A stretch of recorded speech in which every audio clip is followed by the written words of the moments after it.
Verset 1. Le juste a disparu. Le sort des justes dans un pareil temps forme un parfait contraste avec la vie que mènent ces chefs indignes. Pendant que ceux-ci passent leur temps en festin, cela meurt et nul ne comprend la menace que renferme cette mort prématurée, nul ne se dit qu'il était les colonnes de l'édifice social, que disparu, il va crouler, et que si Dieu les retire, c'est pour les épargner et les soustraire au jugement que la corruption régnante ne peut manquer d'attirer. Comparé 2 Rois 22.20, Josia retiré avant les châtiments annoncés et Genèse 18.23 à 19.29, la présence de 10 justes eut sauvé Sodome, le seul qui s'y trouve est éloigné, avant le jugement. Verset 2. Le juste, verset 1. Il est dit verset 21, pas de paix pour les méchants. Le juste mourant trouve au contraire dans la tombe le repos après lequel il a en vain soupiré sur la terre, il est recueilli en Dieu à l'abri du jugement. Sur leur couche, c'est-à-dire dans leur tombe. Le terme de paix par lequel le prophète caractérise l'état des justes ne peut avoir un sens purement négatif et renferme l'idée d'un bien-être réel dont ils jouiront. Verset 3. Versets 3 à 14. Après avoir censuré les chefs, rassuré les fidèles, Ésaïe s'adresse à la masse du peuple, vouée à l'idolâtrie. Il la lui reproche comme un adultère commis à l'égard de Jéhovah. Approchez. Le Seigneur les invite à comparaître pour leur faire entendre la peine qui les attend. L'enchanteresse, Jérusalem, vouée aux pratiques de magie et de sorcellerie qui se rattachaient au paganisme. La loi les interdisait formellement, Deutéronome 18.10-12. Comparez Babylone la magicienne Ésaïe 47.9. La prostitution est une désignation figurée et très usitée de l'idolâtrie, comparé Ésaïe 1.21, Osée 2.2-5 et le tableau développé de l'infidélité d'Israël Ézéchiel 23.1-49.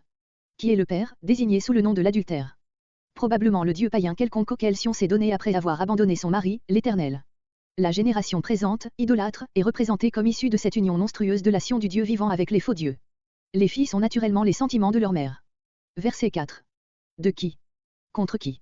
La réponse sous-entendue est la même que celle qui est donnée à une question semblable Ésaïe 37.23. Les railleries et les outrages que le prophète subit de la part du peuple remontent jusqu'à celui qui l'a envoyé, le Saint d'Israël. Race de menteurs, c'est-à-dire race d'infidèles, d'idolâtres, comparé Ésaïe 1.4. On peut aussi entendre, race fausse, bâtarde, sens qui ferait ressortir tout ce qu'ont d'odieux et de ridicule leurs injures à l'adresse de ceux qui sont les vrais fils de Jéhovah. Verset 5. Cette description de l'idolâtrie, versets 5 à 6, ne convient pas au temps de l'exil. Chaque trait nous transporte en Palestine et sous le règne de quelques princes impies, comme Achaz ou Manassé. Les térébintes étaient probablement les arbres sacrés d'Astarté. Tout arbre verdoyant. Locution très usitée pour désigner les bosquets des idoles. Comparez Ésaïe 1.29. Le terme, qui vous échauffez, est emprunté à l'image de l'adultère sous laquelle l'idolâtrie est décrite ici.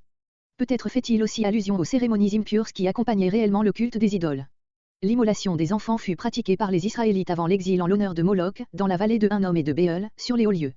Voyez par exemple 2 Rois 23.10, Jérémie 7.31, Jérémie 19.5, Ézéchiel 16.20 et suivants, etc.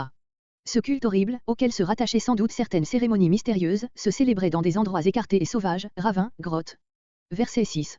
Les cailloux du torrent. Le prophète fait allusion au culte des pierres qui étaient en usage chez les Phéniciens et chez d'autres peuples de l'Orient. Les idoles des anciens Arabes étaient en général des pierres brutes, ainsi la pierre noire de la Kaaba de la Mecque, qui paraît avoir été une idole de Saturne. Il était d'usage d'oindre d'huile ces pierres sacrées, d'y déposer des offrandes et d'accomplir alentour les cérémonies du culte. On peut rapprocher de ce fétichisme sémitique les menhirs ou pierres sacrées qui servaient au culte des anciens habitants de nos contrées. Les expressions du prophète renferment un jeu de mots qu'on ne peut rendre dans notre langue, le caillou, shalak, et tapar, sheluk. Cette dernière expression fait sans doute allusion aux nombreux passages où l'Éternel est appelé la part des fidèles, par exemple au psaume 142.6. Des pierres informes, voilà ceux qui l'ont choisi, au lieu du Dieu vivant qui pourrait et devrait être leur portion. Verset 7. Le peuple idolâtre est comparé à une épouse adultère, Ésaïe 1.21. Ses amants sont naturellement les faux dieux. C'est sur les hauts lieux que selon l'usage païen, il va offrir ses sacrifices.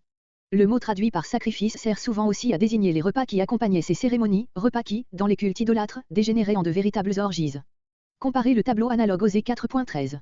Verset 8. Le mot hébreu zikaron, mémorial, désigne ici un objet destiné à rappeler l'homme à l'adoration du vrai Dieu. Les Israélites avaient différents mémoriaux, dont quelques-uns prescrits par la loi, voyez le mot zikaron employé dans ce sens Exode 13.9. Ésaïe fait allusion à l'ordre donné par Moïse, Deutéronome 6.9, Deutéronome 11.20, d'inscrire sur les portes des maisons les paroles de la loi sur l'unité de Dieu. L'usage s'était établi et existe encore aujourd'hui chez les Juifs, de renfermer ce passage dans un étui que l'on suspend au poteau qui soutient les gonds de la porte, on ne peut entrer dans la maison sans le voir. Ésaïe leur reproche d'avoir relégué cet objet, qui leur rappelait les peines prononcées contre les idolâtres, dans quelques coins obscurs, loin de leur vue, pour pouvoir se livrer sans scrupule à leurs manœuvres criminelles. Élargis ton lit, pour y recevoir beaucoup d'amants, c'est-à-dire, sans image, multiplier tes idoles, voir verset 13. Ton salaire, celui que reçoit une prostituée. Souillez tes regards. Le texte hébreu renferme ici une expression dont on ne peut rendre en français toute la crudité. Ézéchiel n'est pas moins énergique dans ses peintures allégoriques de l'idolâtrie, par exemple, chapitre 23. Verset 9. Le prophète passe à une autre forme de paganisme, celle qu'on peut appeler l'idolâtrie politique et qu'Israël a pratiquée en recherchant l'alliance des puissances païennes, conduite qui impliquait l'abandon du vrai Dieu et la confiance dans les dieux de ses peuples. Voyez Ésaïe 7.4-13, note, Ésaïe 31.13, Jérémie 17.5-6. Le roi, le grand roi, le roi d'Assyrie, Ésaïe 30.33, dont Israël a recherché et obtenu l'alliance au prix de riches présents, huile, parfums, produits les plus estimés de la Palestine, voyez Ésaïe 39.2, et en s'humiliant devant lui plus bas que terre, jusqu'au enfer, expression hyperbolique, marquant le dernier degré de l'abaissement. Voir les rapports d'Achaz avec Tiglath-Pilésé 2 Rois 16.7 et suivant, comparer aussi l'alliance d'Ézéchias avec l'Égypte, chapitre entre 30 et 31. Verset 10. Description des démarches nombreuses et des sacrifices consentis par Israël, sans qu'il s'en soit jamais lassé, pour obtenir la protection des rois païens. Verset 11. Qui craignais-tu? Réponse, des hommes impuissants, des dieux qui ne sont rien. C'est pour eux que tu as abandonné Jéhovah. Dieu a longtemps assisté en silence au débordement impie d'Israël, c'est-à-dire qu'il a tardé à punir. Mais on n'a fait qu'abuser de sa patience, il va donc parler le langage de ses jugements et mettre au jour l'infidélité de son peuple. Verset 12. Verset 12. Les premiers mots du verset sont ironiques, tes mérites, c'est moi qui vais me charger de les faire paraître. Ce passage, comme plusieurs autres de ce morceau, comparé Ésaïe 56.9, Ésaïe 57.1, suppose qu'Israël n'a pas encore subi son châtiment par l'exil. Ce que tu as fabriqué, tes idoles. Verset 13. Un souffle fera disparaître tous ces dieux que tu as rassemblés, Ésaïe 41.29. Les derniers mots du verset 13 et le verset 14 promettent aux fidèles le retour de l'exil et forment la transition à la strophe suivante. Verset 14. Comparé pour cette image Ésaïe 40.3-4. Verset 15. Verset 15 à 21. Conclusion solennelle du discours et du second cycle tout entier. Comparez la péroraison toute pareille à la fin du premier cycle Ésaïe 48.16-22. Le Saint, voir à Ésaïe 6.3. Le même Dieu qui a créé le ciel, séjour de la sainteté parfaite, pour y avoir une demeure digne de lui, ne dédaigne pas d'habiter dans le cœur même du pécheur, s'il s'humilie. L'humiliation remplacera aux yeux du Seigneur la sainteté qui manque encore à l'homme et sa présence créera un ciel intérieur de paix et de joie dans l'âme auparavant privée de consolation. Comparez Ésaïe 66.2, Matthieu 5.2-3. Verset 16. La créature ne pourrait longtemps supporter la colère de Dieu. Or, il ne veut pas détruire sa propre œuvre. C'est pourquoi il n'exige que ce que l'homme peut lui offrir, l'humilité, non la sainteté parfaite, et il ne le décourage pas par des reproches incessants, il sait de quoi nous sommes faits, psaume 104.29-30. Les deux mots esprit et âme, pris dans leur sens propre, désignent ce souffle de vie que le Créateur a mis dans l'homme et qu'il peut à chaque instant lui retirer, Genèse 2.7, comparé Ésaïe 2.22, psaume 104.29-30. Verset 17. Le prophète fait l'application à Israël de ce qui vient d'être dit de la pitié de Dieu pour la faiblesse humaine en général.